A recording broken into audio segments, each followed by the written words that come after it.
আমরা এই মুহূর্তে আছি মুন্সিগঞ্জ লঙ্কা। এখানে আমরা কিছু ছেলেপেলেকে কট দিয়েছি, মেয়ে সহ নারী সহ, আর কিছু গাঁজা সহ ধরা পড়েছে এখানে।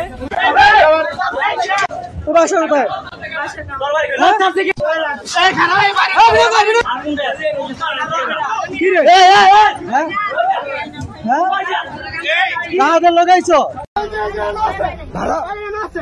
বাইরে